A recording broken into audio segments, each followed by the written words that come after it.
Hoy día se trabaja la semana 6 de Historia del Perú, que corresponde aún a las culturas prehispánicas, ¿no? Todavía estamos trabajando estas culturas del Perú andino, estas culturas que, digamos, son parte de nuestra historia autónoma, ¿no? De una etapa que se considera como una etapa de autonomía para nosotros, una etapa de, digamos, en donde todavía no tenemos, ¿no? Esta llegada, esta invasión de los pueblos que vienen de Europa. Entonces estamos todavía trabajando con las culturas prehispánicas y hoy día vamos a cerrar con lo que se conoce como intermedio tardío y el Tahuantinsuyo. Bueno, estos términos que estamos utilizando es, pues, digamos, provienen, ¿no? O los hemos tomado de estas dos propuestas planteadas por tanto John Rowe como Luis Guillermo Lumbreras.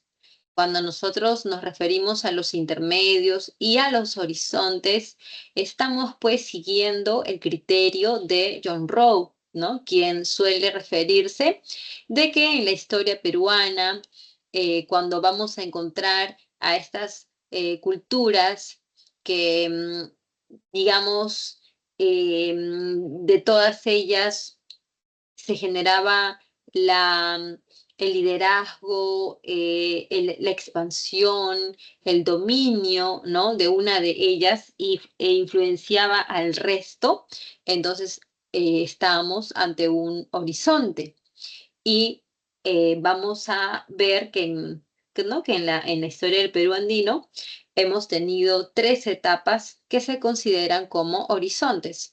La primera con la presencia de Chavín, la segunda con la presencia de Huari y la tercera con la presencia de los incas, ¿no? Estas tres etapas, como repito, caracterizadas por el dominio, por la expansión de estas culturas panandinas. Mientras que los intermedios son estas etapas en donde no hay una cultura panandina, entonces lo que se permite es el desarrollo autónomo, regional, de identidades locales, ¿no? Como por ejemplo en el intermedio temprano, Nazca Mochica, y en el intermedio tardío, Chimú, Chinchas, entre otros. Si nos vamos con Lumbreras, él nos habla de los famosos, la etapa de formativo e imperios, y por otra parte los desarrollos regionales. Respecto a los formativos o a los imperios, Lumbreras habla de Chavín, ¿no? Ubicada en el formativo, o también de Huari y los incas que conformaron, pues, ¿no? Estados de tipo imperiales. Mientras que si hablamos de los desarrollos regionales, Lumbreras se refiere a una etapa en donde van a florecer en distintas partes culturas con una identidad propia, sin influencia, ¿no? Que venga pues de alguna cultura dominante o hegemónica. Entonces, como podemos ver, y solamente a manera de recuento, pues ya sea que utilicemos el término de intermedio u horizonte o si utilizamos el término de formativo o desarrollos regionales, estamos hablando de la cultura peruana, ¿no? Y aquí lo que vamos a centrarnos es en ver las características de estos periodos y qué pueblos se desarrollaron en cada uno de ellos. Por ejemplo, en el intermedio tardío, que pues es la denominación propuesta por John Rowe, vamos a encontrar que es una etapa que va del siglo XII al siglo XV, ¿sí? Del siglo XII al siglo XV, y algunos también le suelen llamar como los estados regionales, o también lo llaman el segundo desarrollo regional. Otros también lo llaman segundo regionalismo y otros lo llaman el periodo de los reinos y señoríos. Todas esas denominaciones son aceptables. Ninguna está mejor que otra, todas son utilizadas. Y lo que sí interesa más de esta etapa son sus características. Seguro que en esta etapa tú identificas a la cultura chimú, a la cultura chanca, la cultura huanca, los reinos aymaras, los Ican, entre otros. Todas estas culturas tienen algunas cosas en común. Por ejemplo, lo primero que van a tener en común es que todas ellas han surgido de la decadencia de Wari, ¿verdad? Nosotros sabemos que Wari fue una cultura expansiva, militar, ¿no? Militarista, que tenía su centro de poder en Ayacucho, ¿no? En Viñaque, pero que posterior o mejor dicho, como parte de su desarrollo, Wari fue creciendo, fue expandiéndose, llegando a abarcar gran parte del territorio andino, ¿no? Por el norte llega hasta la zona de La Libertad, Lambayeque, Cajamarca, ¿no? Por la parte del sur llega hasta la zona de Ica, Arequipa, Moquegua, y por la parte de ya Sierra Sur Este llega hasta la parte del Cusco, ¿no? Agarrando la parte de Huancavelica, Ayacucho, Purímac, o sea que los Wari van a tener una expansión que genera, ¿no? Este control en gran parte del territorio andino, y cuando Wari por fin entra en crisis y cae, ¿no? Se desintegra Wari, pues toda la influencia de Wari va a quedar aún en los escenarios donde tuvo influencia. En esos lugares donde Wari logró tener control, ahí va a quedar su influencia por mucho tiempo más. Y es ahí donde vamos a ver surgir a estas nuevas culturas del intermedio tardío. Por lo tanto, podemos precisar que estas culturas provienen, ¿no? De la desintegración de la cultura Wari. Otra característica de estas culturas es que son militaristas, también son teocráticas, van a tener bastante desarrollo de ingeniería hidráulica y también son grandes artesanos. Acá vamos a ver que destaca la cerámica, destaca también la orfebrería, ¿no? Como símbolos, ¿no? Artísticos más representativos. Y por último, es que todas estas culturas van a ser conquistadas por los incas, que por cierto, seguro ya te diste cuenta que los incas también están ubicados aquí, en la parte ahí del Cusco, ahí pequeñitos, pequeñitos estaban los incas. ¿Qué hacen los incas acá, profesora? ¿Por qué no se van, no? A la otra etapa. Bueno, lo que pasa es que los incas, su apogeo, su máximo esplendor, lo vamos a vivir en el siglo XV, XVI. Eso es durante el Tercer Horizonte. Pero los orígenes de los incas están acá en el intermedio tardío, ¿no? Sus orígenes, ¿no? No te confundas, sus orígenes. Lo mismo que, por ejemplo, Tiahuanaco, ¿no? Tiahuanaco también tiene sus orígenes en el intermedio temprano y después Tiahuanaco tiene su esplendor en la etapa del Imperio Wari, ¿no? Ahí Tiahuanaco pues fue bastante hegemónica, logró expandirse gracias a el poder de persuasión por el prestigio de su dios, más no por un aparato militar o un poder político, no. Tiahuanaco no destacó por eso, como tú ya sabes, ¿no? Sino más bien su aspecto religioso. Entonces, jóvenes, vamos a pasar al siguiente PPT. Esto ya nos ayudó a identificar, ¿no? De qué se trata este periodo y también digamos, los pueblos más representativos durante esta etapa. Hablando de representativos, vamos a empezar con Chincha. Chincha es una cultura ubicada en la costa sur, en la zona de Ica, más específicamente en la zona del Valle de Chincha. Como puedes ver, estamos hablando de una cultura que tenía como tradición construir sus edificios de forma piramidal escalonada truncada, lo cual a ustedes no les tiene que asombrar, ¿verdad? Porque ustedes ya saben que respecto a la arquitectura habían dos tradiciones, la tradición de la sierra y la tradición de la costa. La tradición de la sierra era construir en piedra de forma rectangular, con ductos de ventilación, con dos niveles, ¿no? Ese es lo típico de la sierra. En cambio, típico de la costa, tiene que ver con una edificación de adobe o de barro, tiene que ver con la presencia de plazas semicirculares, bueno, circulares, semisubterráneas, ¿no? Entonces, aquí como puedes ver, ¿no? En esta pirámide de la centinela, pues es de forma piramidal escalonada truncada y está hecha de adobe. O mejor dicho, corrección, no está hecha de adobe, está hecha de adobón, lo cual tú preguntarás, profesora, ¿cómo es eso del adobón? Bueno, chicos, los que de repente alguno ha visto lo que yo he visto hace muchos años cuando era pues mucho menor. Yo he visto cómo preparaban los adobes, ¿ya? Yo he visto cómo preparaban los adobes, los colocaban en unos recipientes y en esos recipientes pues el adobe se secaba con el sol y ya lo tenías ahí, pues, ¿no? Listo para que después de un tiempo ya lo uses. Eso es un adobe, pero un adobón, como lo que tú estás viendo ahí en la imagen, un adobón es como si fuera una especie de pared, ¿no? Y tú dices, profesora, pero una pared se levanta con ladrillos o con adobes, ¿no? Así se levanta una pared. ¿Y cómo crees que yo te digo que estas construcciones no se levantaron con esa técnica, sino que esos bloques de adobón ya las colocaron ahí de frente? ¿Cómo hicieron eso, profesora? Pues que utilizaron la técnica del tapial, ¿ya? Cuando tú utilizas la técnica del tapial, lo que tú vas a hacer es utilizar unos moldes. Mira, por aquí yo voy a poner, ahí esta cosita, vamos a poner aquí. Vamos a ver, ya que tenemos acá el navegador, pues vamos a sacarle provecho. Aquí vamos a poner los tapiales.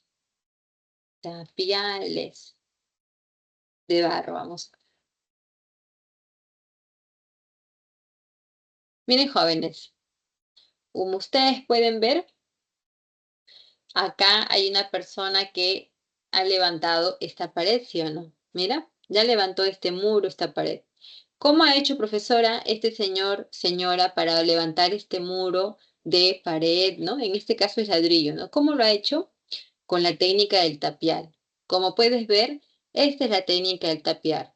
Utilizas estos moldes como si quisieras que fabricar o construir una pared, ya una pared pues sin tener que estar colocando adobe por adobe, sino construirlo de una manera más rápida, ¿no?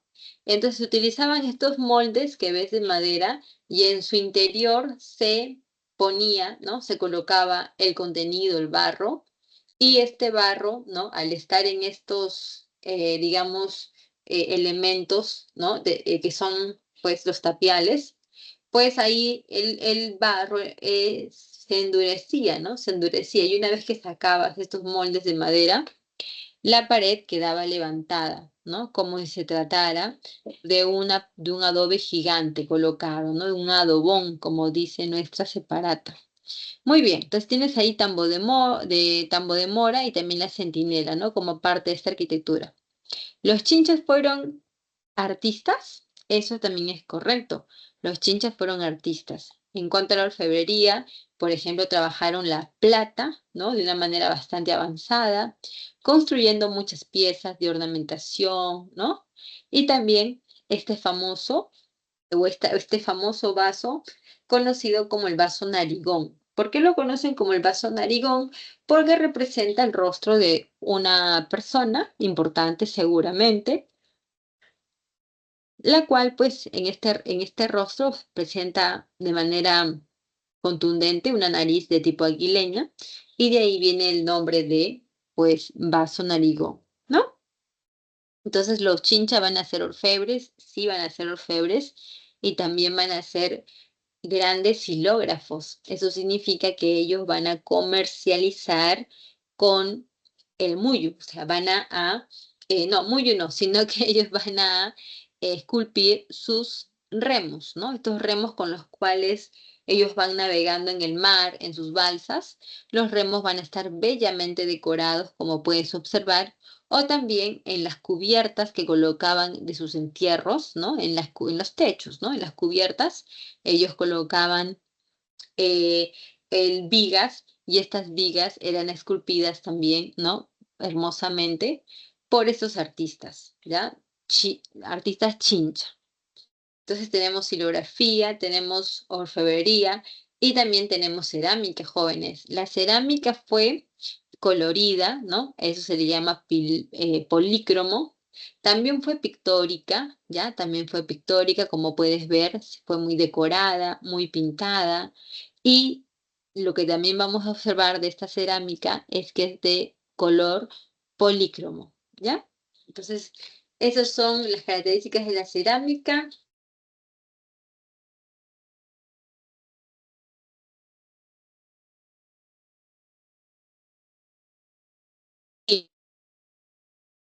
Son comerciantes, los chinches son artesanos, están divididos en muchas labores, pero podríamos decir, ¿no? Que los dos grupos principales que digamos, destacan en Chincha, por un lado son el pueblo, ¿no? Conformado por campesinos, artesanos y pescadores, y la élite, conformada por los sacerdotes y también por la clase comerciante, ¿ya? Entonces, esos son los dos grupos políticamente eh, establecidos, ¿no? En esta cultura chincha. Ahora bien, el comercio para los chinchas fue su actividad más importante, la más importante, ¿no? Y tú dirás, ¿por qué? Porque los chinchas son los que van a recorrer grandes distancias para que tú no lo tengas que hacer. ¿Te das cuenta de la importancia que es eso? ¿No? Ellos van a recorrer todas estas trayectorias, ¿no? Mejor dicho, todos esos caminos, ¿no? Para poder conseguir estos elementos comerciales. Y por eso es que se hicieron muy conocidos. De la costa norte, los chincha van a traer esmeraldas preciosas, shakiras, entre otras cosas, y no nos olvidemos del famoso muyu, ¿no? El cual era pues una concha rojiza, ¿no? Un molusco rojizo grande, conocido en el mundo andino como el muyu. El muyu servía como elemento ritual, elemento de algún tipo de ceremonia religiosa, en donde es inca, ¿no? O Zapa Inca, pues, o no, el Zapa Inca no, estamos hablando que el señor Chincha ya se encargaba de manejar estas redes de comercio por todo el territorio.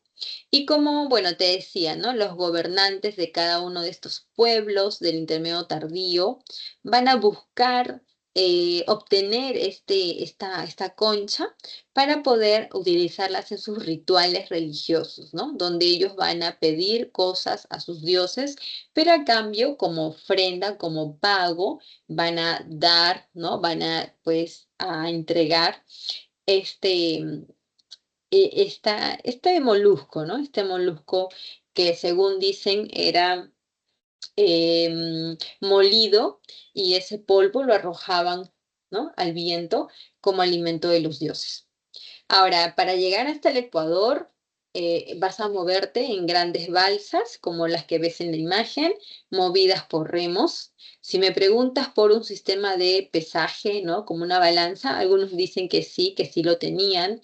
Si me preguntas por un tipo de moneda, ahí sí vamos a tener un poco de controversia, porque la respuesta sería que no, aunque se han encontrado unos pedacitos de cobre, ¿no? Unas achitas de cobre, quienes, con lo cual hay algunos que dicen que eso fue usado como moneda por ellos, pero no tenemos la certeza de que así haya sido. Y también los chinchas llegaban hasta la zona del altiplano, de donde compraban pues lana, compraban charqui, pero también compraban los metales, ¿ya? Los minerales. ¿Qué pasó con Chincha al final, no? ¿Qué pasó con esta cultura tan destacada que llegó hasta el siglo XV?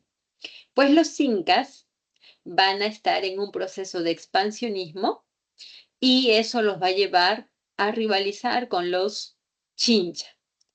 El señor Chincha, ¿no? El señor Chincha decidió aliarse voluntariamente a los incas, ¿no? De manera pacífica, y así, pues, desde ese momento, los incas y los chinchas tuvieron una alianza muy cercana hasta los últimos momentos, ¿no? En que los incas ya entraron en una decadencia siendo conquistados por los españoles. Muy bien, así que los chinches se volvieron aliados de los incas. Por otro lado, en la costa norte tenemos a la cultura chimú. Los chimú van a ubicarse entre la Libertad y Lambayeque, pero a su vez ellos van a ser expansivos. Van a ser expansivos porque van a llegar hasta Tumbes, así como también pues van a, digamos, llegar hasta la zona de Lima. ¿Cómo es que los chimú lograban expandirse? Gracias a su poderoso ejército. No olvidemos eso, ¿ya? Gracias a su poderoso ejército van a lograr expandirse. En cuanto a la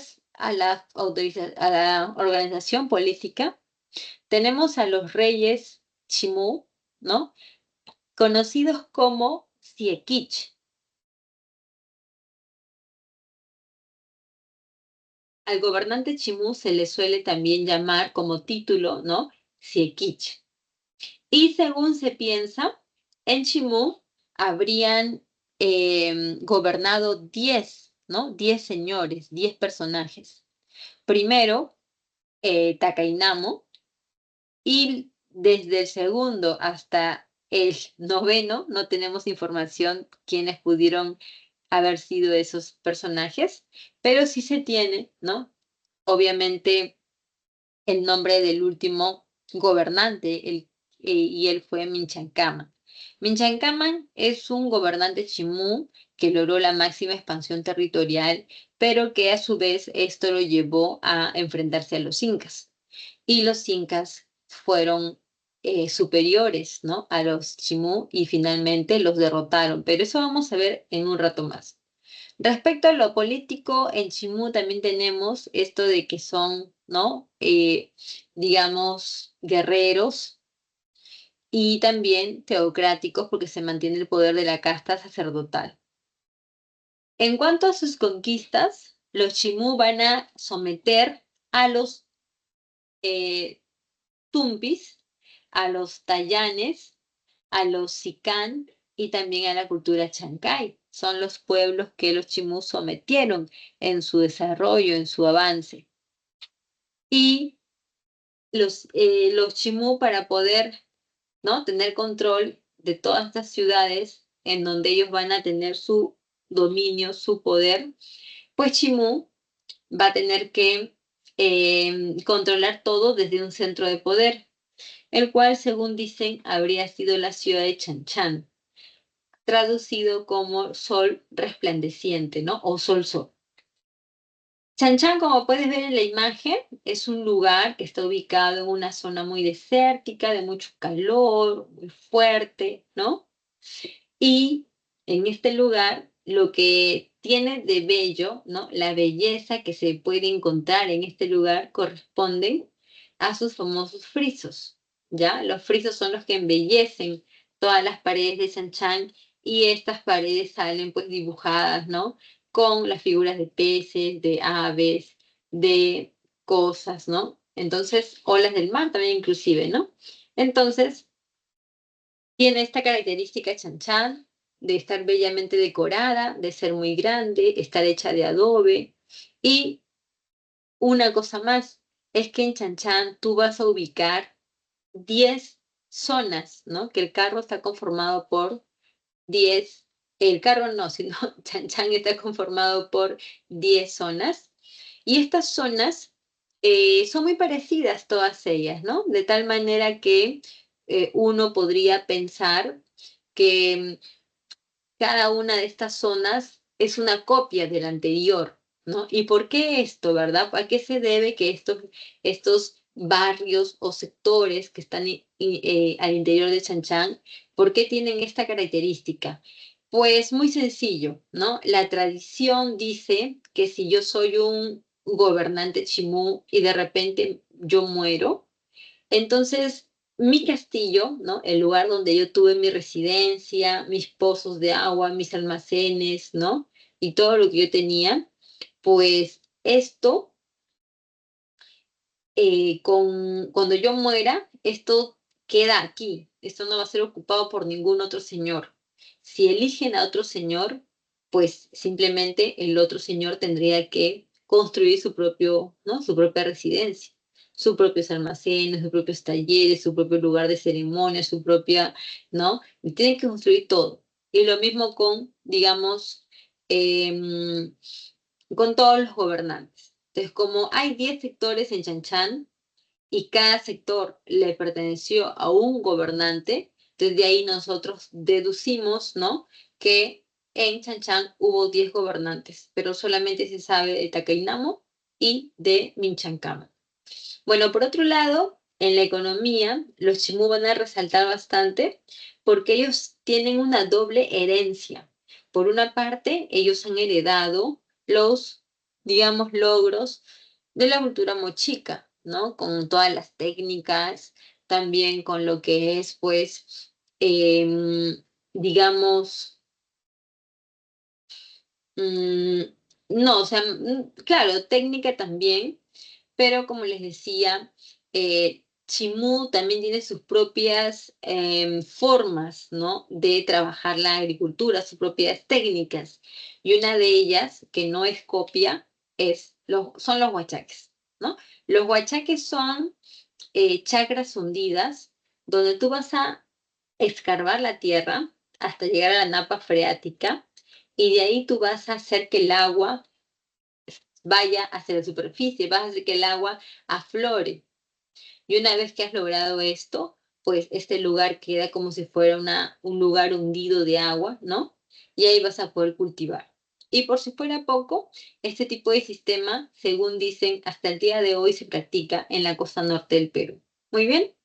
Los guardianes son esculturas con forma humana que se cree que justamente son guardianes, ¿no?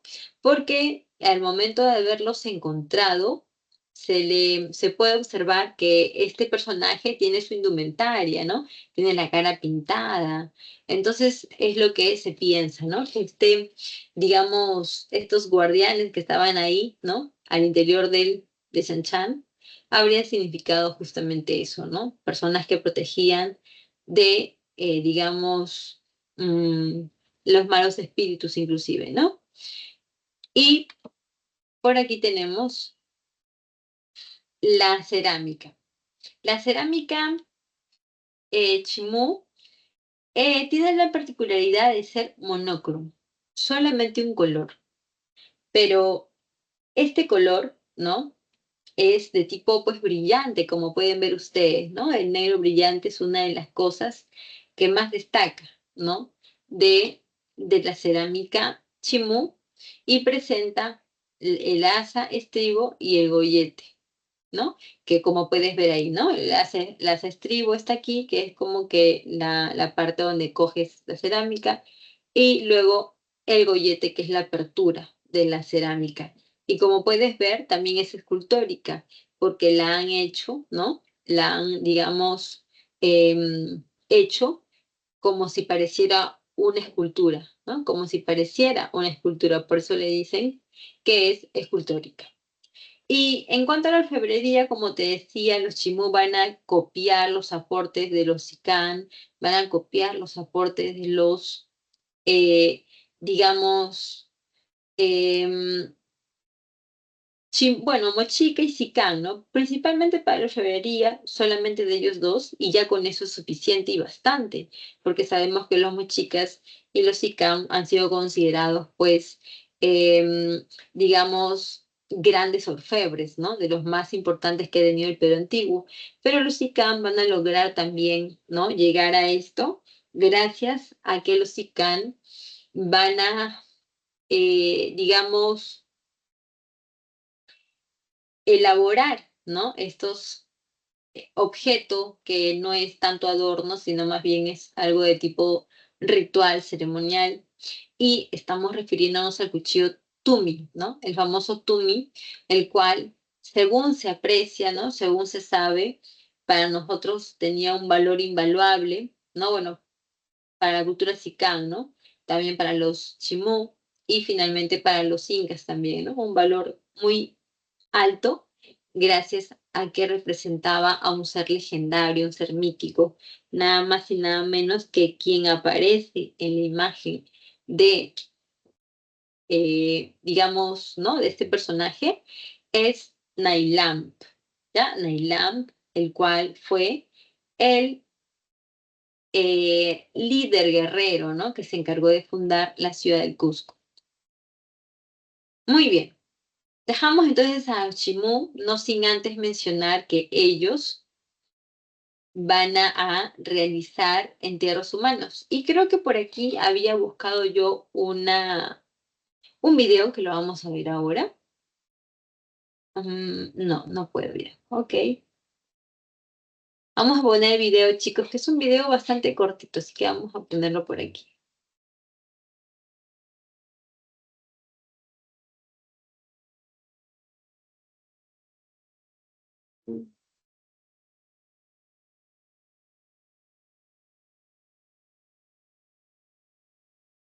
Otra vez.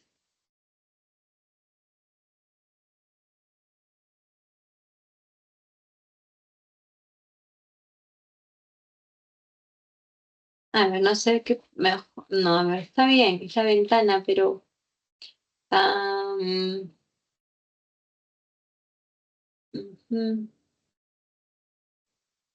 Ya, aquí, ¿sí? Vamos a ver de qué trata este pequeño video. Para el ser. La muerte siempre ha sido un enigma para el ser humano. Son alrededor de 300 niños sacrificados con el objeto de aplacar los efectos del fenómeno del niño. Por esos años, los chimú estaban siendo asediados por los incas. En ese contexto decidieron realizar estos sacrificios que tuvieron lugar entre el año 1400 y 1450. ¿Me acompañan a conocer esta historia? Este lunes a las 10 de la noche. Ya.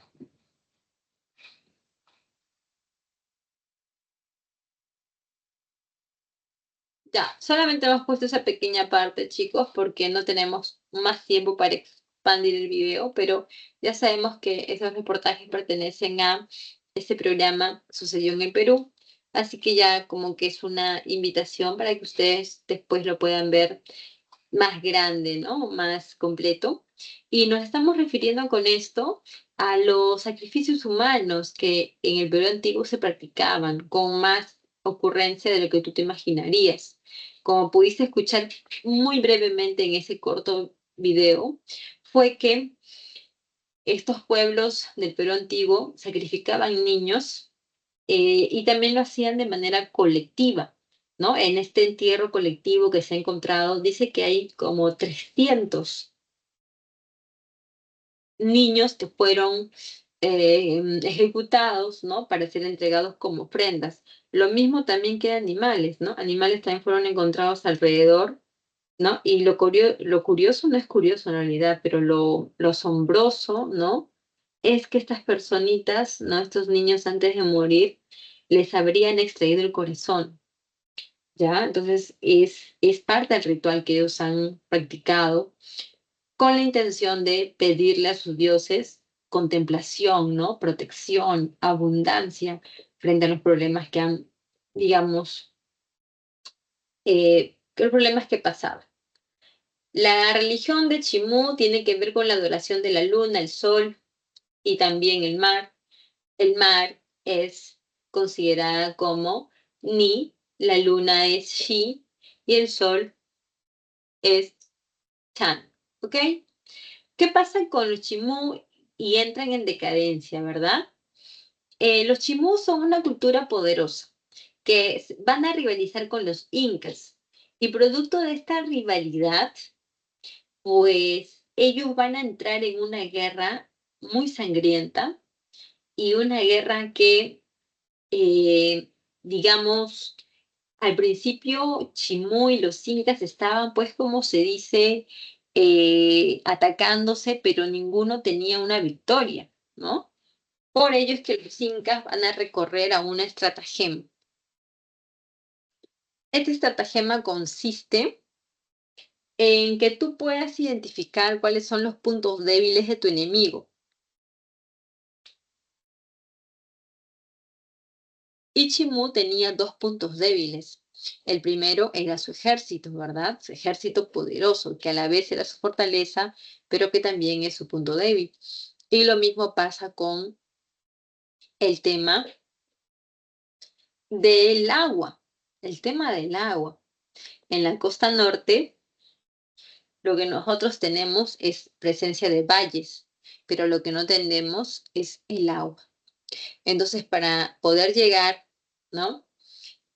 A la costa norte y vencer, los incas lo que van a hacer es ir a las partes altas, desviar el cauce de los ríos, para que de esa manera los incas se quedaran, los incas no, los chimús se quedaran desabastecidos y eso les hiciera entrar en una decadencia, de tal forma que los incas así podrían derrotarlos mucho más rápido, ¿no? Y mira que no lo van a hacer solos, ya que los incas en su ataque formaron, digamos, alianzas con otros pueblos de la costa sur y los incas ya ahí pues fueron derrotados, ¿no? Definitivamente derrotados. Muy bien, entonces dejamos a los chimú. Vamos a ver respecto a los chancas y a los reinos aymaras y ya pasamos con los incas. Los chancas son una cultura que directamente tuvo la invasión, o invasión no, sino que los chancas tuvieron pues la oportunidad de enfrentarse a los incas y casi derrotarlos, ¿no? Pero ¿cómo se explica esto? Los chancas son una cultura ubicada en el altiplano. Por lo tanto, ya sabremos, ¿no? Ya sabemos identificar algunas cosas importantes, como por ejemplo que los chancas van a explicar su origen a través de estas dos historias donde ellos hablan de estas lagunas Yanococha y Choclococha, que para ellos son sus pacarinas, ¿no? O mejor dicho, son sus, digamos, em, lugares donde han salido, donde ellos han sido, pues, originados. O simplemente, pues, em, los chancas, pues, van a ser un pueblo, ¿no? Que justamente por las limitaciones de la geografía, del clima, estando a 2000 metros sobre el nivel, ¿no? Del mar, bueno, digamos que una altura, ¿no? Bastante importante, ellos van a tener que basar su existencia en la guerra, ¿no? Como un elemento crucial para que puedan conseguir lo que ellos van a buscar. Y es ahí donde se enfrentan a los incas. Y en un principio los chancas logran ganar, pero luego los incas van a contraatacar y los chancas van a ser finalmente eliminados. Ahora, em, otros pueblos también importantes de esta etapa son los aymaras o los reinos aymaras, también conocidos como los reinos lacustres, porque estamos hablando de estos señoríos que están ubicados alrededor del lago Titicaca, ¿no? En todo alrededor ahí están estos reinos aymaras, que según se piensa, pues fueron varios, ¿no? Ubicados tanto en la parte occidental de la Titicaca como por la parte oriental. ¿A qué se dedican estos pueblos? Se dedican a la ganadería de altura, se dedican al sistema de los guaru para poder, ¿no? Cultivar sus alimentos y también se dedican, eh, digamos, a el control vertical de pisos ecológicos. Los reinos aymaras entre ellos van a rivalizar, generando que de todos ellos los lupacas y los collas queden como los vencedores, ¿no? De todos estos reinos. Pero después vamos a ver que los collas y los lupacas también se enfrentan y los collas los derrotan, ¿no? Los collas derrotan a los lupacas. La pregunta es cómo, ¿verdad? ¿Cuál sería acá el elemento decisivo? Pues aquí lo que permitió a los chachapoyas ganar fue el apoyo que los incas, ¿no?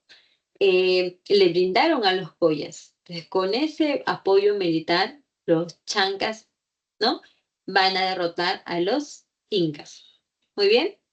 Ahora, ya desde que pasa esto, ¿no? De que van a ser anexados, pues los reinos aymaras pasan a formar parte del Estado inca, ¿no? De la cultura, de la expansión inca.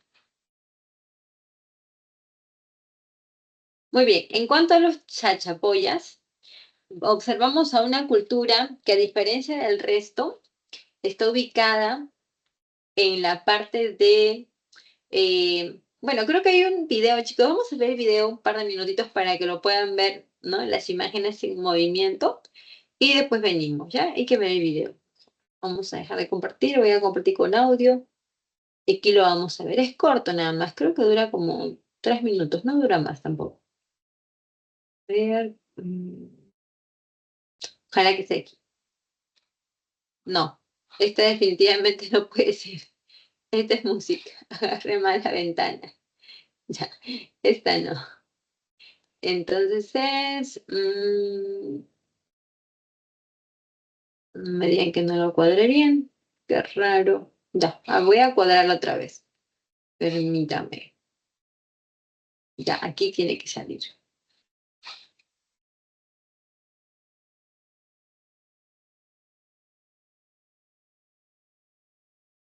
Ahí está. Ya, ahora sí.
Ya, ya está.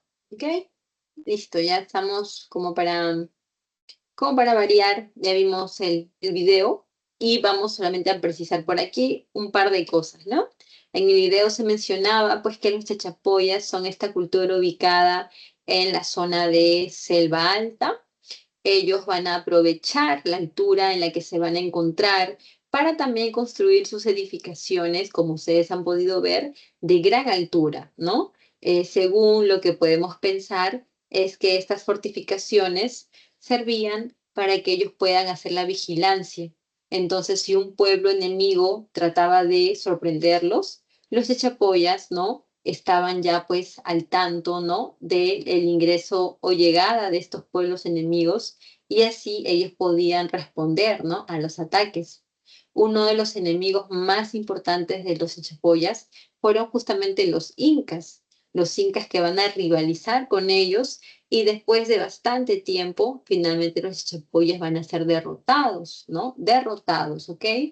Lo que vimos en la imagen principalmente es Cuela, ¿no? Cuela, uno de sus centros más importantes, que hoy en día, pues, tú observas y casi todo está en ruina, o sea, está deteriorado justamente por las condiciones del medio, ¿no? La vegetación, la humedad, todo eso ha hecho que el lugar no se conserve bien. Pero si Cuela no está bien conservado, pues imagínate cómo está el Gran Pajatén, ya que el Gran Pajatén ni siquiera acepta el ingreso de las personas como tú y como yo, porque se piensa que pues al ingresar personas al lugar, lo que van a generar es que se deteriore más. Entonces nosotros no queremos eso, ¿verdad? Nosotros queremos que estos lugares puedan seguir pues, ¿no? Manteniéndose. Entonces, el Gran Pajatén, ¿no? Que no recibe visita del público y más que todo es solamente investigadores, estas viviendas del Gran Pajatén tienen unos amuletos de madera que cuelgan de sus paredes, ¿no? De sus puertas, el cual es un hombrecillo con forma humana, con brazos en los pechos y está desnudo. Entonces, esto allá lo suelen llamar pinchudo, ¿no? El pinchudo o los pinchudos que fueron como amuletos que se les realizaba a los hombres. Muy bien. Y no nos olvidemos de los sarcófagos de Carajilla, que en el video hemos observado lo espectaculares que son, porque están ubicados en una altura bastante, ¿no? De considerar. Y la pregunta es cómo llegaron ahí, ¿no? ¿Cómo llegaron ahí? No tenemos la precisión. ¿Por qué están ahí? Lo que se puede pensar es que buscan que ellos sean como unos sacerdotes, no, como unos guardianes del lugar, ¿no? De la montaña. Y también fueron colocados estos sarcófagos en ese lugar como una prevención ante los saqueos, ante los ataques. Muy bien, así que dejamos a las chachapoyas, ya sabemos que también fueron enemigos de los incas y finalmente también fueron pues absorbidos por la expansión inca, ¿ya? Permítanme chicos que tome un poquito de agua, esperen, un minutito por favor.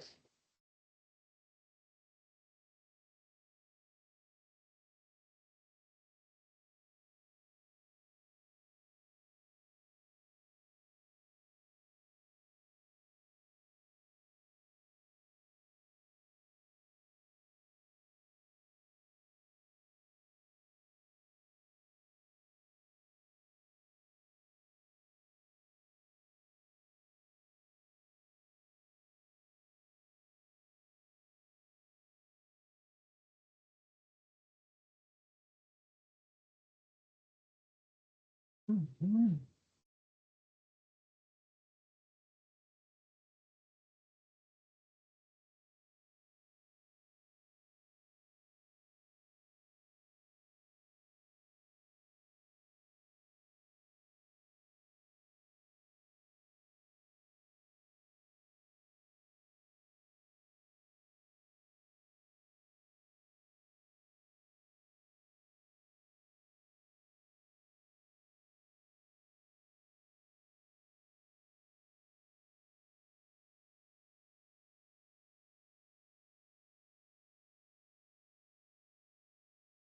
Muy bien.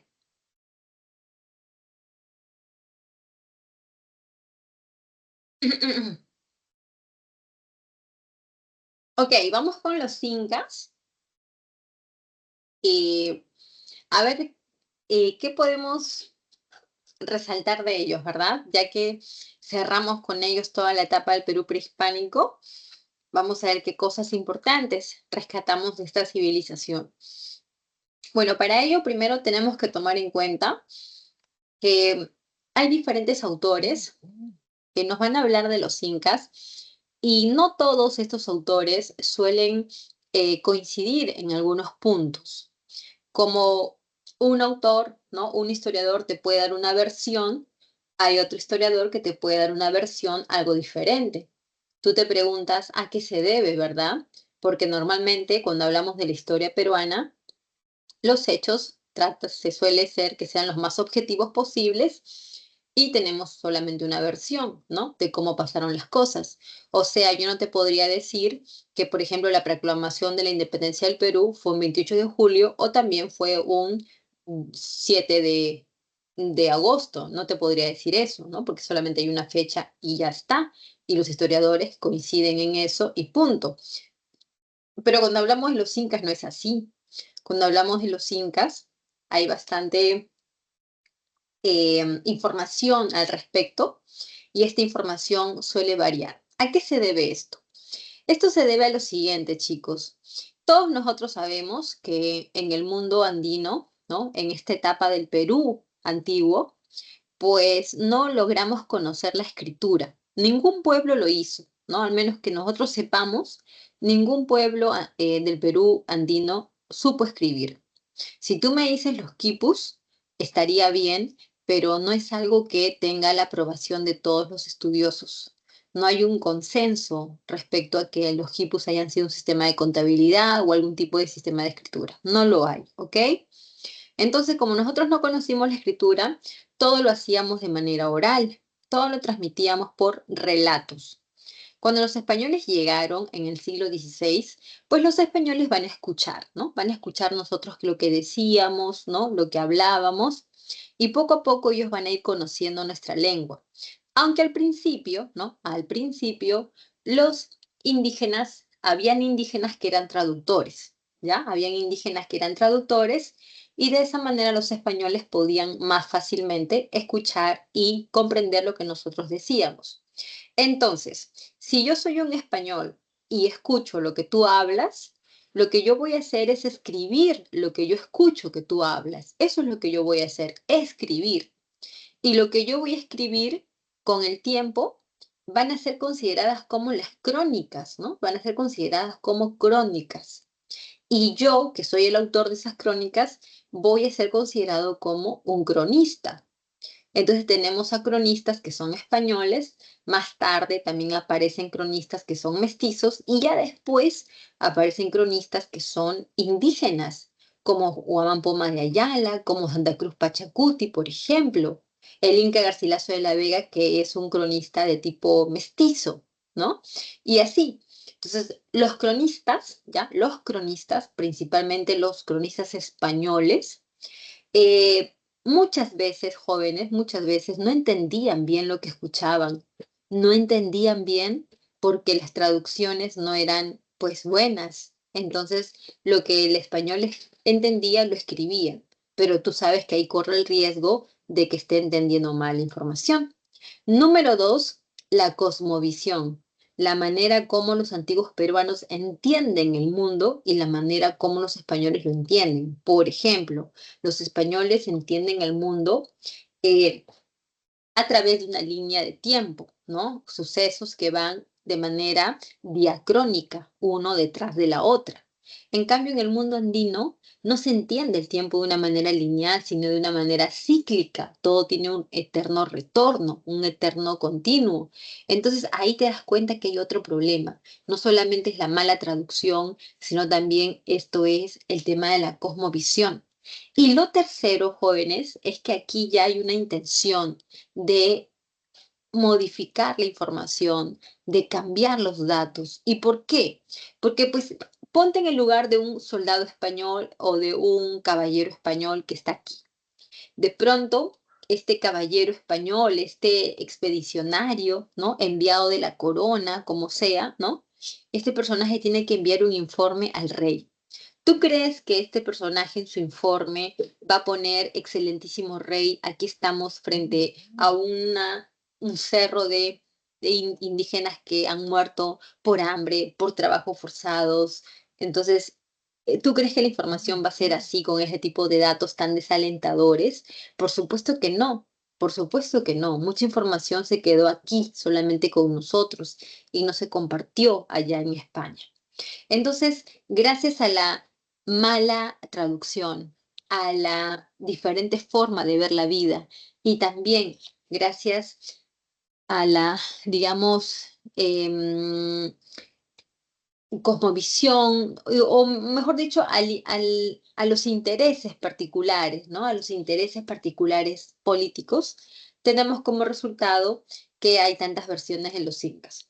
Ahora también hay que tomar en cuenta, chicos, que a los incas no debemos idealizarlos. O sea, no deberías decir que los incas fueron grandes personajes, que todo lo pudieron, que todo lo lograron, que ellos no eran malos, que esto, que el otro, eran grandes hombres de 3,5 metros y muy fuertes y muy valientes. O sea, no hagamos eso porque esa es una versión idealizada y por lo tanto no es creíble, no es objetiva. Entonces caerías en la subjetividad y eso no puede ser así. Y también vamos a ver que los incas no crearon nada como para que tú digas, wow, los admiro a los incas, no crearon esta cosa, lo otro. No crearon nada los incas porque ellos son una síntesis. Recuerda que los incas están ubicados en el tercer horizonte y el tercer horizonte es considerado como la tercera síntesis del Perú antiguo, donde los incas pues se han formado por la influencia, el aporte, la herencia de las diversas culturas peruanas, ¿no? De eso se tratan los incas, de una síntesis cultural que ellos han hecho, integrando, ¿no?, los conocimientos y aportes culturales de los diversos pueblos de la etapa del intermedio tardío. Muy bien, chicos. Dicho esto, vamos con las características del Tahuantinsuyo. Primera característica es que esta etapa tú también lo puedes llamar tercer horizonte o también horizonte medio. También a esta etapa del Tahuantinsuyo se le suele conocer como el horizonte tardío o también como el tercer horizonte.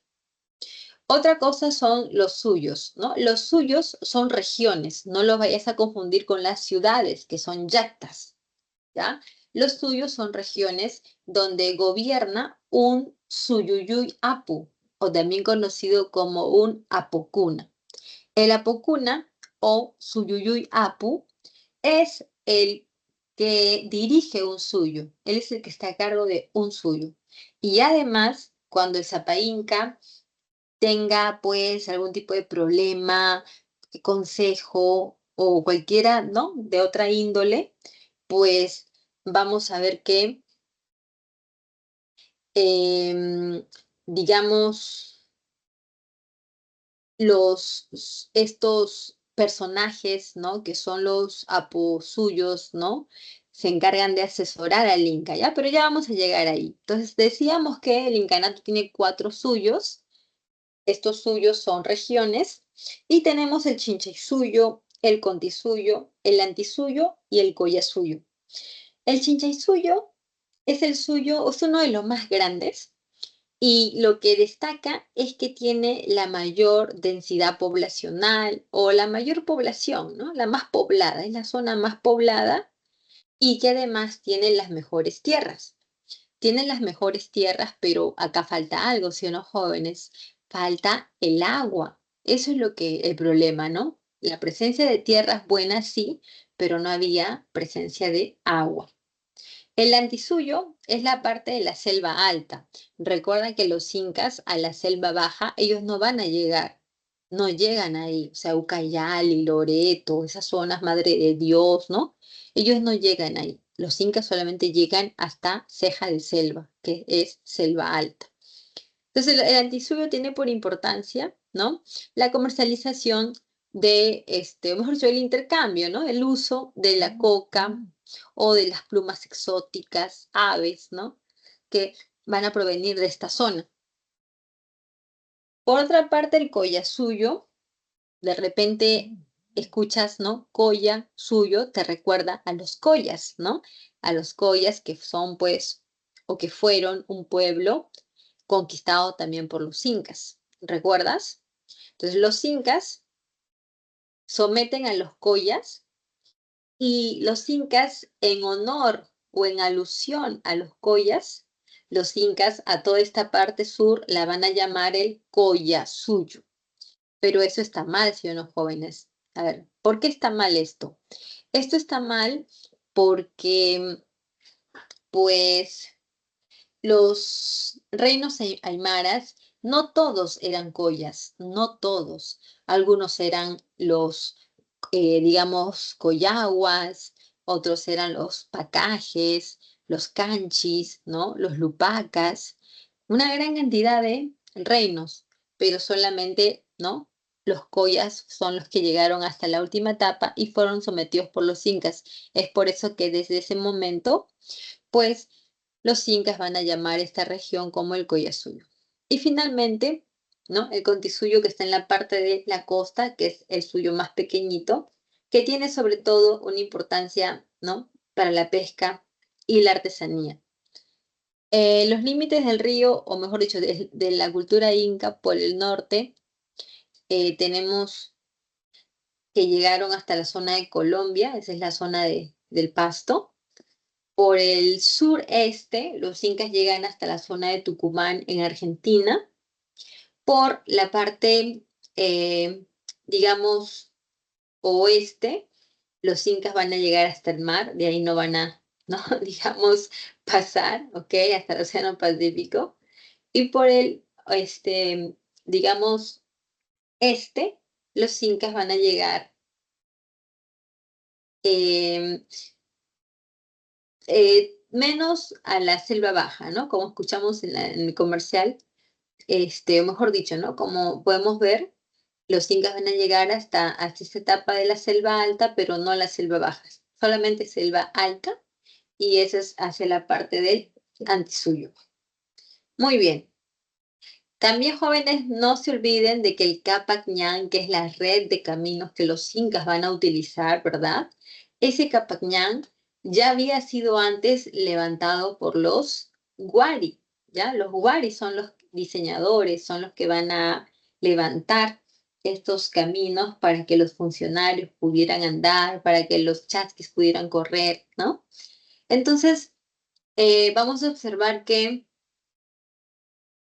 hay esta etapa de, digamos, desarrollo histórico también por parte de los incas, en donde antes de ver sus etapas en sí, hay que un poco reflexionar acerca del origen, ¿ya? El origen de los incas.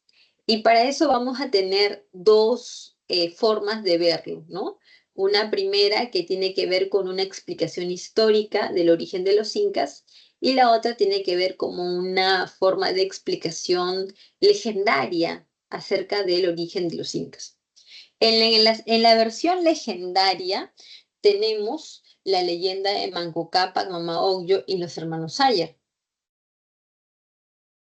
Estas leyendas, que nos van a ayudar a entender el origen de los incas, tienen la particularidad, ¿no? Por ejemplo, la de los hermanos Ayar, tiene la particularidad de ser un poco distinta a la leyenda de, digamos, o sea, es la misma leyenda, ¿no? De los hermanos Ayar, pero un autor lo cuenta de una manera y otro autor lo cuenta de otra manera, ¿no? Entonces, tenemos esta particularidad por parte de esta leyenda de los hermanos Sayar.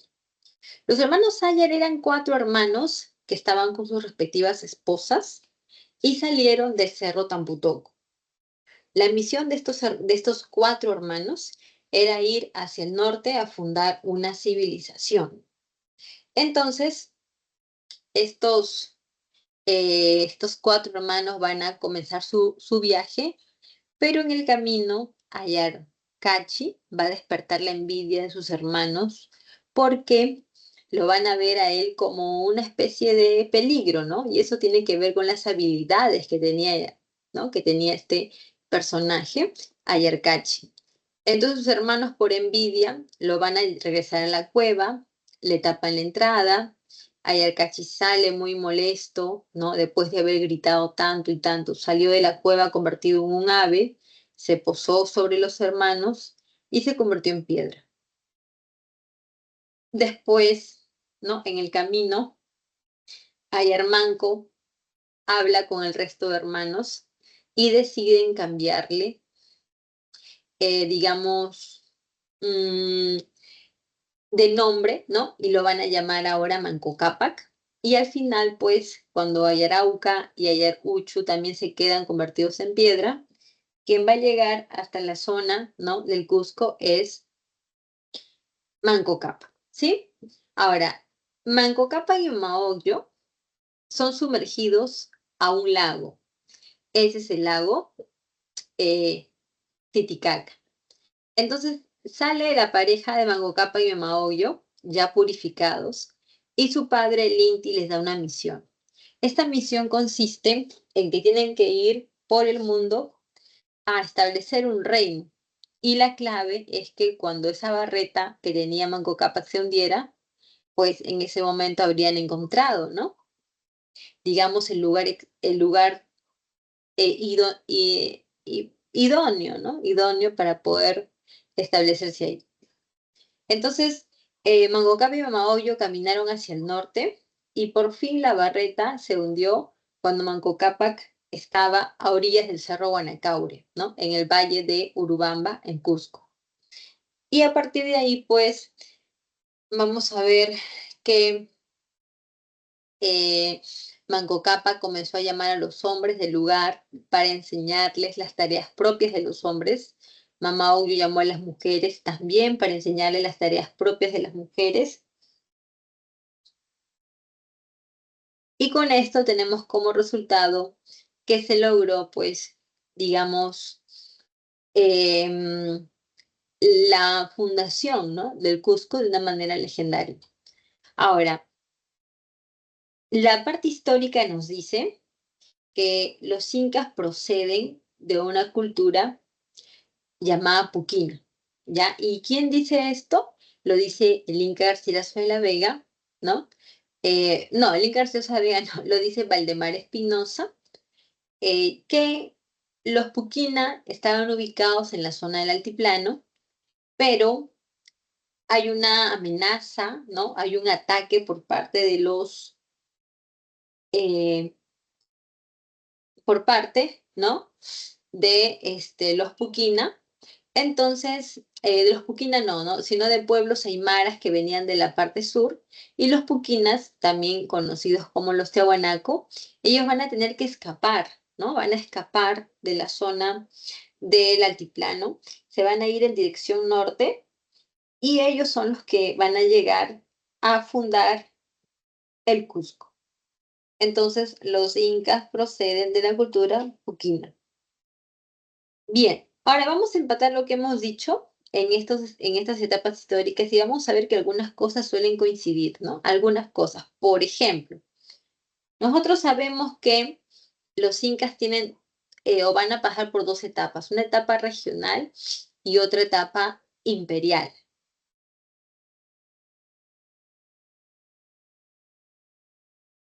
La etapa regional es aquella que comienza con la llegada de los incas al valle del Urubamba, ¿no? En el Cusco. Ahí comienza la etapa imperial, bueno, la etapa regional inca, ¿no? Con la llegada de ellos al Cusco. Cuando los incas llegan al Cusco, se dan con la sorpresa de que ellos no son los únicos que están ahí, sino que hay otros pueblos que ya están ahí establecidos, como los Poques, los Lares, los Antasayac, los Alcahuiza, los Aguacera, entre otros más. Entonces, estos, digamos, pueblos van a rivalizar con los incas y finalmente los incas van a lograr imponerse en el lugar, ¿no? Y van a lograr, pues, derrotar a los demás. Muchas veces, claro está, ¿no? Muchas veces no era una forma violenta, ¿no? Sino también a veces se daba de una forma más voluntaria o más pacífica, dependiendo, ¿no? del número de alianzas que los incas quisieran hacer con los pueblos que estaban ubicados ahí. Pero como resumen, pues decimos que la etapa, ¿no? De, digamos, o mejor dicho, ¿no? Digamos que los incas en esta etapa son los que van a lograr obtener el poder del Cusco. La etapa regional termina cuando los incas rivalizan con un pueblo de la zona de la Sierra Sur y ellos son los chancas. Esta guerra para los incas fue una de las más sangrientas que te puedes imaginar. ¿Por qué? Porque los incas fueron derrotados. Huiracocha, el Zapa Inca, fue derrotado y con ello, pues los bárbaros pensaban que ya podían, digamos, intervenir, ¿no? En, en el territorio, pero no fue así porque finalmente, pues como vamos a ver, los incas van a contraatacar con Cusillopanqui y así los incas al final van a lograr ganar, ¿no? Entonces, en esta primera etapa regional tenemos a los primeros 8 incas, ¿ya? Los 8 incas. Tenemos a Manco Cápac, Sinchirroca, Yoqueyupanqui, Maita Cápac, Capa Yupanqui, Inca Roca, Yahuarhuaca y Huiracocha, ¿ya? Ellos son los incas de esta etapa regional y como te mencioné, el último es Huiracocha, quien fue derrotado por los chancas y que luego salió huyendo de, digamos, ¿no? Del territorio. Entonces su hijo Cusillupanqui fue el que va a lograr continuar con la defensa de la ciudad y finalmente lograr ganar, ¿no? Muy bien. A la etapa imperial comienza cuando los incas ya han vencido a los chachapoyas no, a los chancas, ya los han derrotado, cuando ya los incas tienen pues esta, esta forma de crecer, de expandirse, comenzando con, digamos, conquistar, ¿no? A los chancas.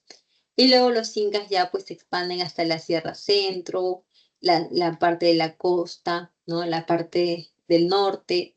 Y así los incas van a ir creciendo, rivalizando con cada uno de los pueblos. Quien va a lograr las mayores conquistas, ¿no? Digamos, territoriales, es Pachacútec, con su hijo Tupac Yupanqui. Ellos son los que van a lograr las mayores conquistas porque actuaban siempre de la mano, ¿no? Siempre estaba Tupac Yupanqui con su hijo, el Auqui heredero. Bien, entonces que, vamos a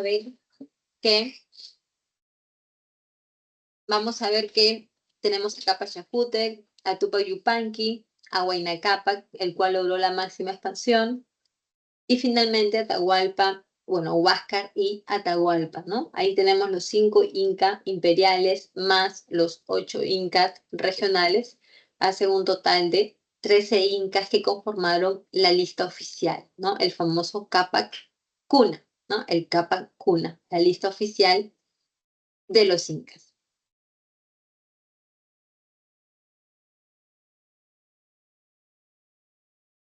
Respecto a la organización social en el estado inca, vamos a observar una verticalidad, como puedes ver, la cual pues hace que la pirámide sea dividida en 2 grandes sectores. El primer sector está conformado por la nobleza, la cual, como puedes ver, hay de 3 tipos. La primera nobleza nos dice que es la de sangre, la cual tiene los máximos privilegios. ¿Y por qué tienen tantos privilegios? Porque ellos son la familia directa del gobernante, pues ellos son la familia del Inca. Ellas son las panacas, por lo tanto ellas tienen mucho poder y mucha influencia. Muy bien, entonces aquí tenemos las panacas. Algunos también lo llamaron orejones, ¿no? Los españoles los llamaron orejones porque se colocaban unos grandes, ¿no? Digamos, adornos en las orejas, de tal manera que hacían que ¿no? El lóbulo de la oreja creciera. Luego tenemos a la nobleza de privilegio, la cual tiene que ver con algo que tú hayas hecho que al Zapa Inca le haya gustado. De repente esta persona, ¿no? Que puede ser una haya, un chasqui, ¿no? De repente ha logrado una participación especial dentro de sus funciones, ¿no? Como, digamos, como chasqui, ¿no? Entonces el Inca te va a recompensar subiéndote de, digamos, nivel, ¿no? A ser parte de la nobleza provincial. Y la nobleza, bueno, la nobleza de privilegio, ¿no? Y la nobleza provincial tiene que ver con aquellos señores, curacas, ¿no? Que digamos que dentro de su ayu, ellos han sido sometidos por, ¿no? Por los incas, pero ellos van a conservar su poder, ellos no pierden su poder. Bueno, en este caso, por ejemplo, ¿a quién podríamos citar? Podríamos citar al, a ver, ¿quién? Al señor Chincha o a Minchancama. Minchacaman, cuando fue derrotado por los incas, ¿acaso te mencioné, no? Te dije que, no sé, de repente,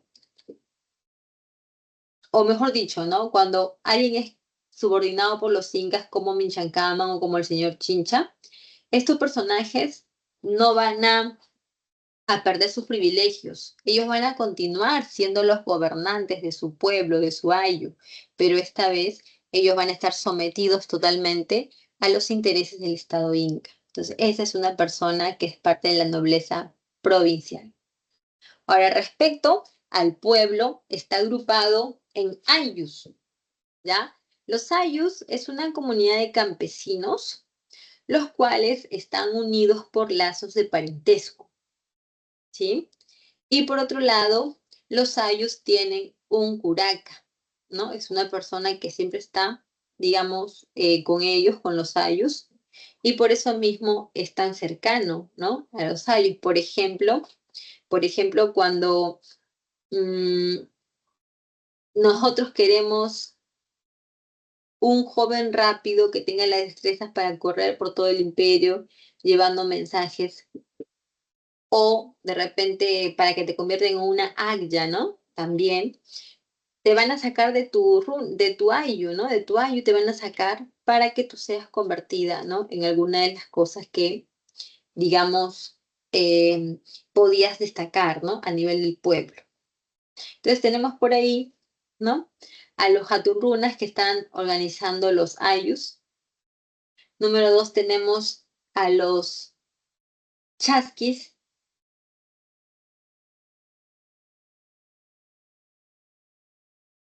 que están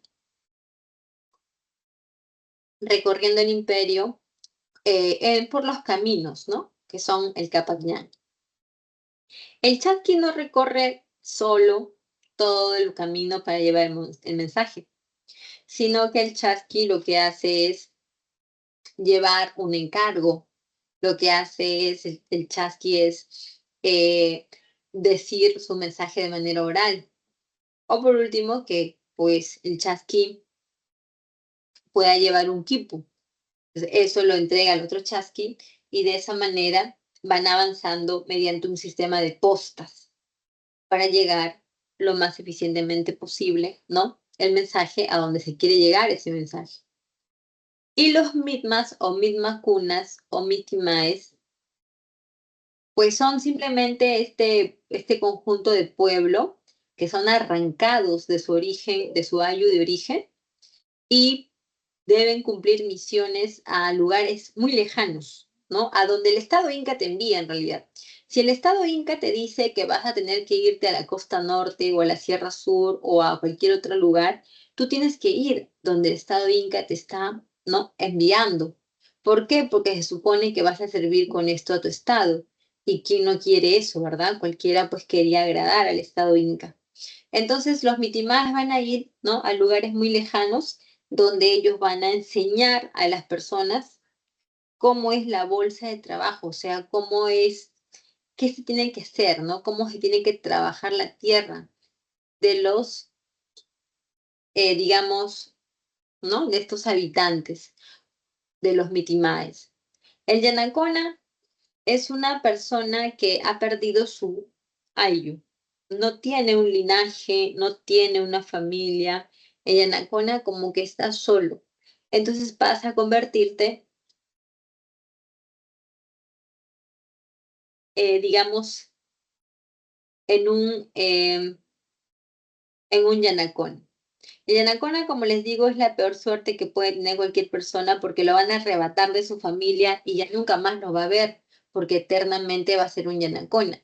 Y si tiene hijos, esos hijos también van a ser Yanaconas y así, ¿no? Eso es lo que va a pasar.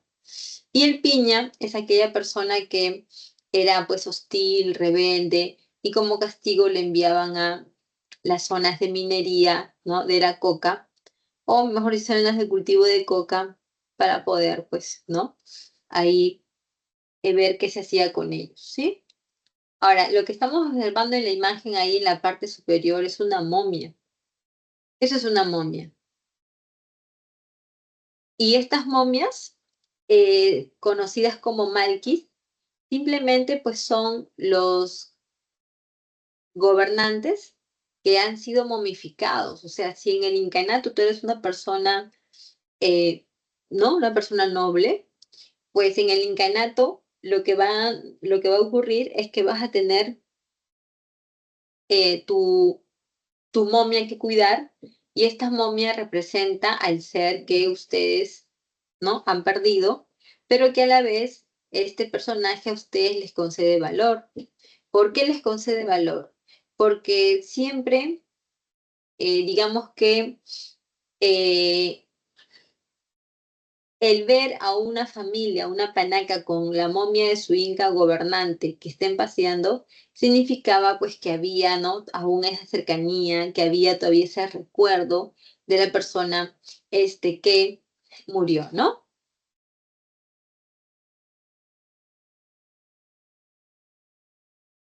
Ahora vamos con la parte política de los incas. Como máxima autoridad tenemos al Sapa Inca. El Sapa Inca es la persona que toma todas las decisiones porque él es como un rey, él es como un dios, ¿no?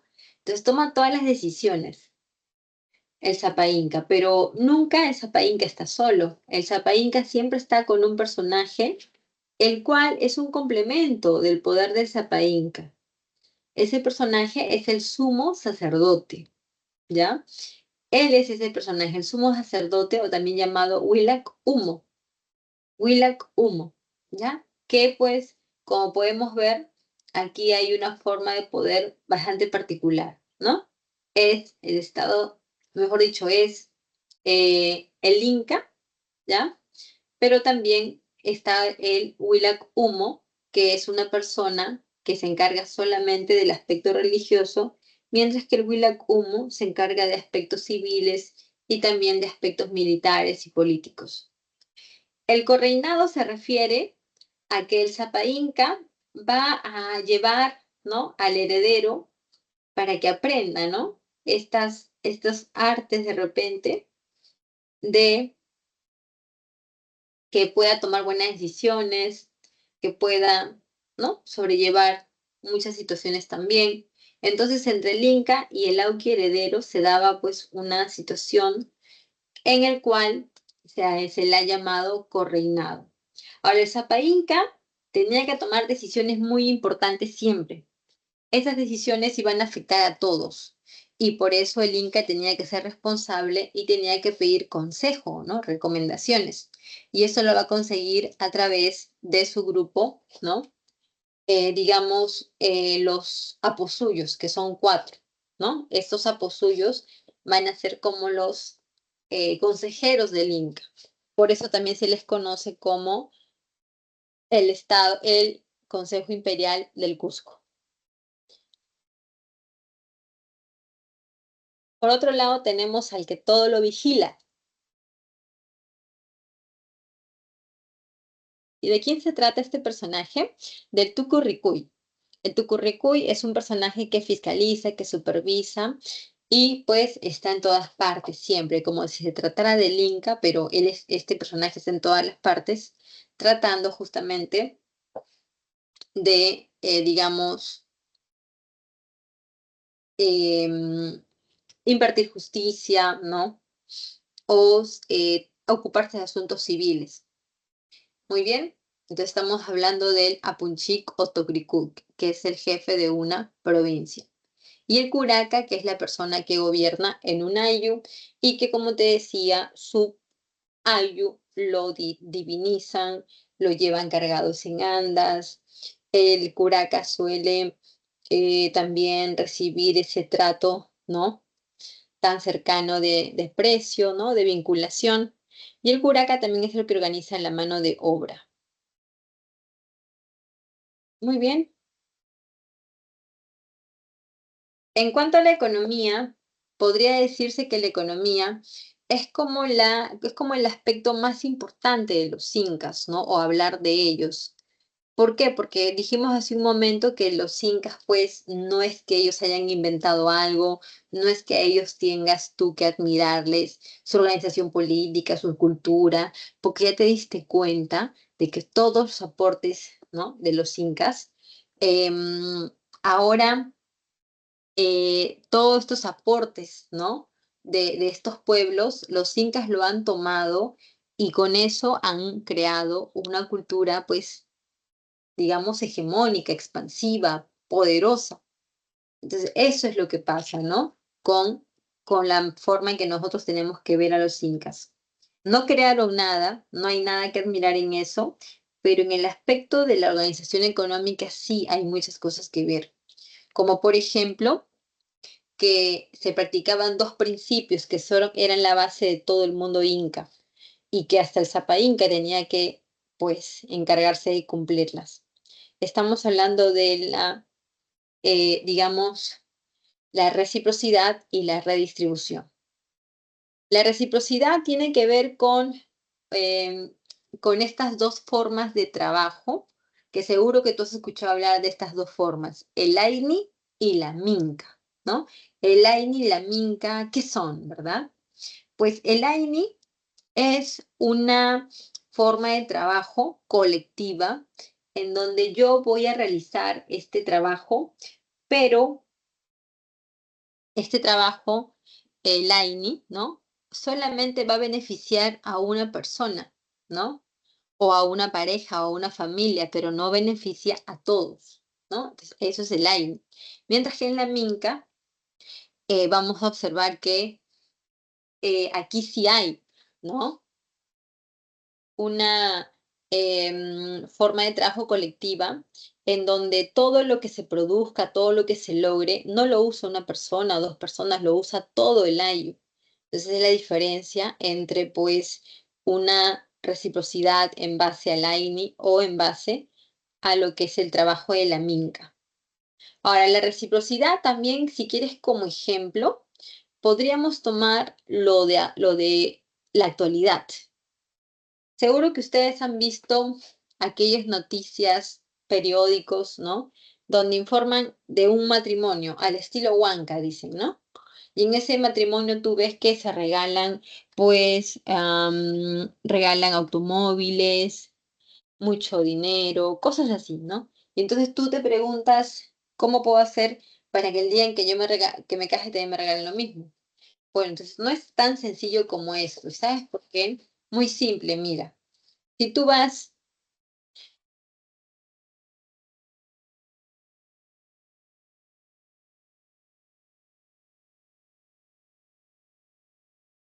donde tienes que llevar un regalo tan grande y tan costoso, el día que tú te cases, el regalo va a ser igual de costoso. El regalo va a ser en el mismo presupuesto, se podría decir. Entonces, ¿qué entendemos de todo esto? Lo que entendemos de todo esto es que esas cosas, ¿no? Que uno entrega, ¿no? Como parte de energía voluntaria, eso se regresa. Es solamente como algo prestado, nada más es prestado. Lo mismo de la analogía con la boda. La boda regala departamentos, autos y todo lo que te puedas imaginar. Y el día que esas personas que han regalado el auto se casen, van a esperar que también le regales un auto. Entonces, como puedes ver, aquí todo es solamente prestado, ¿no? No es nada definitivo. Muy bien. También tenemos la mita. La mita es una forma de trabajo que en este caso sí, pues no es que sea voluntario, como fue la INI y la MINCA, ¿no? Que son voluntarios. Aquí en la mita sí hay una obligación. está la obligación de que tú como runa que eres, ¿no? Mayor de edad, tú puedas ir a mitar, ¿no? A cumplir con tu mita. Y ese cumplimiento, pues, tú lo vas a poder realizar de muchas maneras. Tú vas a poder mitar cortando, ¿no? No sé, construyendo, haciendo adobes, preparando bebidas, tejidos, etcétera, etcétera. Tú vas a preparar de esa manera. Y así vamos a ver que cada persona, familias, ¿no? Puede dividirse las tareas. Pero también lo que tú vas a producir, ¿no? En una chacra, en cuestión de alimentos o de cualquier otra cosa, ¿no? Lo que tú vas a producir em, se le va a entregar al Estado Inca. Se le entrega al Estado Inca y a partir de ahí el, el Estado Inca te va a entregar según tu necesidad. Por ejemplo, este Ayu necesita medicamentos porque han estado mal de salud ante un contagio. Entonces tú vas a enviar digamos, apoyo de medicinas. Este otro Ayu está pasando por una situación donde de repente, em, ¿cómo te explico? Necesitan alimentos, ¿no? Alimentos como pescado, carne. Entonces, este Ayu no significa que porque necesite carne o pescado no vaya al mercado o a buscar un intercambio, sino que simplemente esto va a ser distribuido entre estas familias según, ¿no? Según lo que, digamos, se ha trabajado, ¿no? Mediante lo que es la mita. También, por otro lado, tenemos como actividades económicas a la ganadería de camélidos, ¿no? Para usar como alimento, ¿no? Carne, para usarlo como también su lana, y también en el tema del transporte, ¿no? Porque esos animales van a servir para ahí colocar grandes pesos, ¿no? Y la textilería es de uso doméstico como también de uso más burdo, ¿no? Más burdo o más o menos delicado y fino.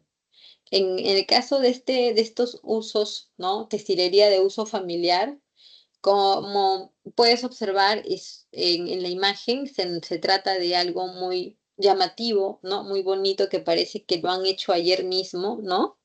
Entonces, yo comento que, ¿no? Les comento que estas prendas las trabajaban con figuras geométricas y según dicen también para que no se les saliera, ¿no? El color a estas prendas, lo que hacían era sumergirla en orine y así podía el color fijarse más, ¿no? Muy bien. Y en cuanto a la agricultura, como te decía, los incas no crearon nada, los incas solamente lo que han hecho es copiar las técnicas, procedimientos, canales, sistemas, ¿no? De otros pueblos, ¿ya? De otros pueblos. Entonces, eso es lo que han hecho los incas. Y vamos a ver por aquí el tema de las tierras. Las tierras en el estado Inca son de tres tipos. A ver, chicos, creo que por aquí hay una pregunta. Vamos a ver. Ya. No, no veo ninguna pregunta. No sé si hay o no hay, pero no se puede ver.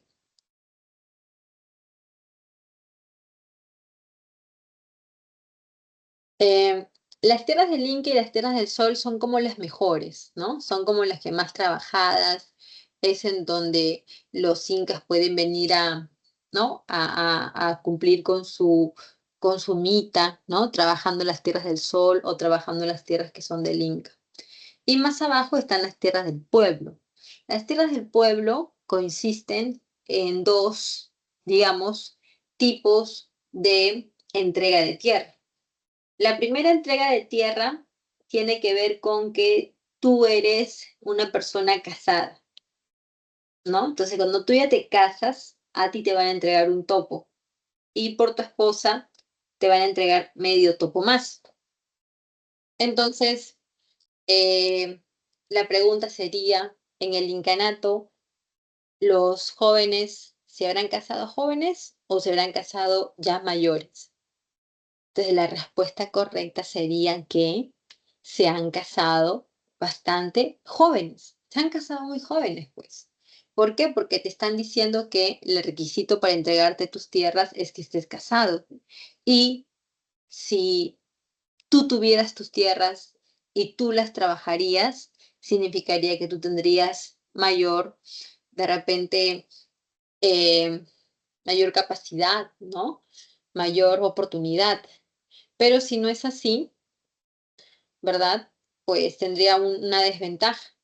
Entonces, a ti te entregan tu topo, a tu esposa le entregan medio topo más y ustedes van a vivir de eso. Y aparte, van a haber unas tierras comunales que le pertenece a todo el Ayu. Y en esas tierras también puedes trabajar, ¿no? También puedes trabajar para, pues, digamos, completar, ¿no? Este, tu dieta alimenticia. Muy bien. Las formas de trabajo son de 3 tipos: la mita, el aini y la minca. La minca y el aini son 2 formas de trabajo muy parecidas en que ambas buscan que tú trabajes de manera colectiva y voluntaria. O sea, colectiva se repite en muchos jóvenes porque aquí no se trata de que trabajen 2 o 3 personas, ¿no? Sino que trabajen todos los que están involucrados. Entonces, en el aini y en la minca trabajan todos, todos, todos. Y luego a la hora de, de que tú, pues, digamos, em, recibas, ¿no? También como gratitud lo que has hecho, lo que tú has trabajado. En el caso de la minca, tú lo vas a poder recibir, porque en la minca tú trabajas de manera colectiva para construir un puente, ¿ya? Por donde pasa el río. Y finalmente, cuando ese puente ya esté listo, pues ya sabemos que todo el Ayu va a poder utilizar ese puente. Pero en el caso del AINI no es así, porque en el caso del AINI, todo el equipo, todos trabajan, pero solamente para beneficio de una persona. Y peor aún, lo que es el, la parte de la mitad, ese es un trabajo obligatorio, esto no es voluntario, esto es obligatorio, en el cual pues tienes que ver que vas a mitar de muchas maneras, siguiendo, digamos, ¿no? Las pautas que te da tu curaca, y todo lo que tú produzcas por medio de la mita, ya sea pues alimento, medicamentos, ya sea armas o ropa, todo eso se va a guardar en los colcas, que son los grandes almacenes. Y de estos colcas, el Inca va a sacar para poder entregar en forma de regalo a sus aliados, para poder entregar a cada Ayu lo que necesita, ¿no? Para su supervivencia. De eso se trata, ¿no? De eso se trata, de que todo lo que los hombres producen por medio de su trabajo, eso mismo se les entrega a cada persona, ¿no? Eso mismo se le va a entregar. Y de esa manera se supone que todos van a estar bien, ¿no? Que no va a haber insatisfacción de que yo tengo menos, más, sino que a todos se les va a dar por igual y según sus necesidades. Muy bien. Entonces tenemos ahí esta parte y por aquí tenemos la parte cultural, ¿no? La cosmovisión. Culturalmente los incas adoraban a muchos dioses y hasta vale decir que adoraban a todos los dioses que podían ver, ¿no? El dios principal era el Inti, el sol, al cual le hacían pues estas ceremonias religiosas. En cuanto a la parte de la cosmovisión, los incas creían que había 3 mundos. El mundo de arriba es el Hanan Pacha, el mundo de acá es el Kai Pacha y el mundo de abajo es el Uku Pacha. Como puedes ver, esos 3 mundos están interrelacionados, ¿no? Y en cuanto a la arquitectura, fue de tipo ceremonial, monumental, ¿no? Por su gran tamaño que vamos a encontrar. También fue de tipo simétrica, porque la mayoría de sus bajones tenían la forma de repente, no, no sé, ¿no? No todos eran como el Aríbalo de repente ceremonial, pero sí, ¿no? En cuanto a la arquitectura, pues se preocupaban por hacerlo de gran tamaño, ceremonial, y también utilizar algunos elementos para darle simetría, ¿no? Como lo que observamos, por ejemplo, aquí en la imagen, ¿no? Con ese sitio arqueológico que está ubicado en Pasco, y que claramente, ¿no? Las ventanitas se ven todas ellas muy parecidas, como si una después de la otra las hubiesen hecho así. Y también tenemos la educación formal, donde podemos ver que se educan solamente los que son de la nobleza. Ya después, ¿no? Ya después de repente con el tiempo, vamos a observar que esto cambia y que eh, no solamente pues digamos, en la escuela, ¿no? En la escuela estaba el Amauta, también había el Arabicus, que era el poeta, y en la casa donde se estudiaba era la casa de el saber, ¿no? Que se traduce como Yachayhuasi. Y la educación era para mantener todo bajo control y para que la gente gobernante siguiera siendo gente, pues obviamente gobernante, ¿no? Lo mismo pasa con los incas. Cada uno de estos personajes que ocupa un puesto importante en la administración de los incas, significa que también había pues otros elementos que se presentaban, ¿no? Muy bien, aquí tenemos la línea de tiempo, ahí está, y vamos a por aquí a resolver las preguntas. Vamos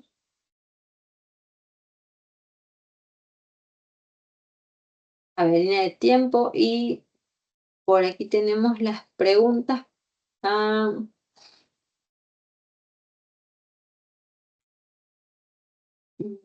qué raro.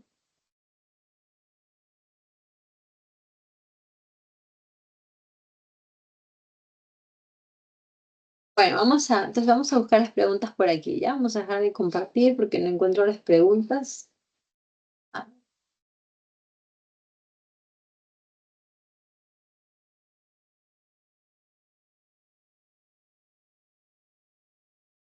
ok, ya, ahora sí tengo las respuestas que están por acá. A ver, a la pregunta uno,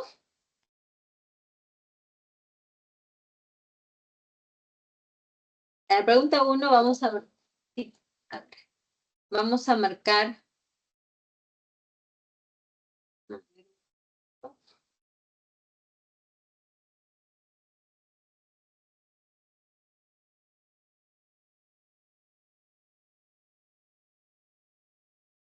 Muy bien, entonces tenemos por aquí que la pregunta uno, la respuesta es la A de avión. Es una pregunta que tiene que ver con la cultura chimú en la costa norte, ¿no? Y que nos pide marcar la respuesta correcta sobre la cultura chimú. Entonces la respuesta es la A. En Chan Chan son característicos los frisos, muros y huachaques. Muy bien. La respuesta 2 nos dice una pregunta sobre Chincha, que se ubicó en el Valle de Chincha, siendo una zona pues muy productiva, ¿no? ¿Qué nos preguntan aquí? Que marquemos el valor de verdad de los siguientes enunciados. Entonces, acá tenemos la clave B, por lo tanto significaría que la élite chincha empleó achitas de cobre, de oro, para facilitar sus intercambios. La respuesta es que sí, no ha sido encontrado en todas partes, pero sí, ¿ok? Aquí la pregunta 3 tiene que ver con este personaje de la cultura Sicán. Este es un personaje importante para ellos porque le atribuyen haber sido el fundador, ¿no? De la cultura. Y este personaje vamos a encontrar que, vamos a ver como correcto, que este personaje es parte del Tumi, ¿no? De este cuchillo Tumi. Y por aquí, pues la pregunta nos dice, en el arte de la cultura, SICAN destaca por el uso de metales preciosos, como se aprecia en la imagen. Al respecto, marquemos la alternativa correcta. Y la respuesta de Kay es, o mejor dicho, la respuesta correcta aquí es que esta pieza es el cuchillo Tumi, que representan a Ilam, ¿no? Entonces la 4 es la E de nano. No, la 3 es la E de nano. La 4 tiene que ver con una pregunta de un pequeño texto de Valdemar Espinosa, y de la lectura podríamos afirmar la respuesta correcta es la C de casa, ¿no? Que los topos eran la base de la subsistencia de la familia Hatun Runa, ¿no? A cada runa se le entregaba un topo cuando se casaba.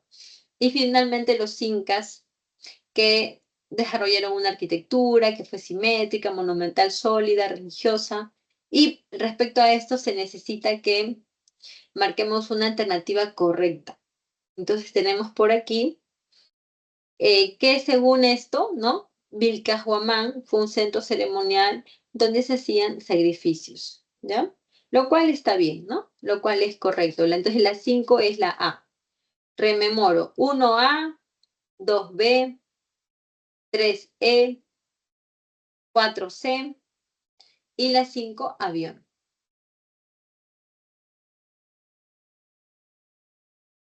Muy bien, chicos, ya terminamos la clase, entonces ya los dejo para que puedan tener su descanso y puedan pues, incorporar a la clase más rato. ¿Listo? Nos vemos. Gracias.